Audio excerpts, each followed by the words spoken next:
Hi అండి, అందరికీ నమస్కారం. Welcome to my channel. ఈ వీడియోలో ఇప్పుడే అందిన బ్రేకింగ్ న్యూస్ అండి. ఉద్యోగులకు గుడ్ న్యూస్. ఇప్పుడే ఉత్తర్వులు అయితే ఉద్యోగులకు సంబంధించిన తాజా సమాచారం అయితే ఈ వీడియోలో ఉంది. వీడియోని ఎక్కడే కానీ స్కిప్ చేయకుండా ఎండ్ వరకు చూడండి. అప్పుడే పూర్తి ఇన్ఫర్మేషన్ అర్థమవుతుంది.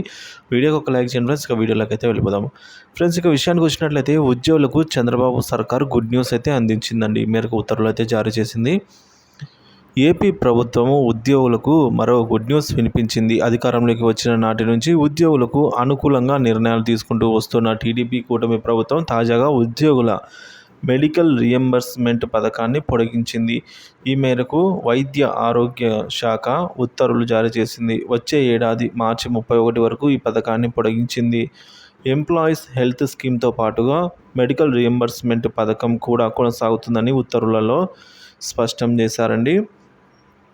సో మరో 1 ఇయర్ పాటుగా అంటే దగ్గర మనకు మార్చి 31, 2025 వరకు కూడా ఈ స్కీమ్ అనేది వర్తిస్తుందండి.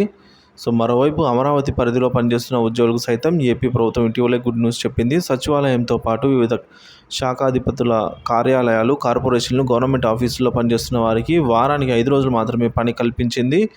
ఈ విధానం గతంలోనూ ఉండగా ఏపీ ప్రభుత్వం ఇటీవలే మరో ఏడాది పాటు ఈ విధానాన్ని పొడిగిస్తూ నిర్ణయం తీసుకుంది. డ్యూటీ రోజుల్లో ఉదయం 10 నుంచి సాయంత్రం 5:30 వరకు ఉద్యోగులు విధులు నిర్వహించనున్నారు. ఉద్యోగుల సంఘం వినతితో సీఎం చంద్రబాబు ఇటీవలే ఈ ఫైలు మీద సంతకం చేశారు. దీనిపై ఉద్యోగులు కూడా ప్రభుత్వానికి ధన్యవాదాలు తెలియజేశారు. వీటితో పాటు మరో ముఖ్యమైన విషయం ఏంటంటే, జూలై నెలకు సంబంధించి నెల మొదట్లోనే ఉద్యోగులకు ఏపీ ప్రభుత్వం జీతాలు చెల్లించిందండి. జూలై 1వ తేదీ నుంచి ఉద్యోగుల ఖాతాల్లో జీతాలు అయితే పడుతూ వచ్చాయి. ఇక గత వైసీపీ ప్రభుత్వంలో సంక్షేమ పథకాల అమలు కారణంగా జీతాల చెల్లింపుల్లో కాస్త ఆలస్యం అయితే వచ్చింది. అయితే ఇప్పుడు ఈ ఎన్నికల్లో గెలిచిన టీడీపీ ప్రభుత్వం మాత్రము 1వ తేదీన జీతాలు మరియు పెన్షన్లు టాంచనుగా చెల్లించే దిశగా అయితే అడుగులు వేస్తుందని చెప్పవచ్చు ఫ్రెండ్స్.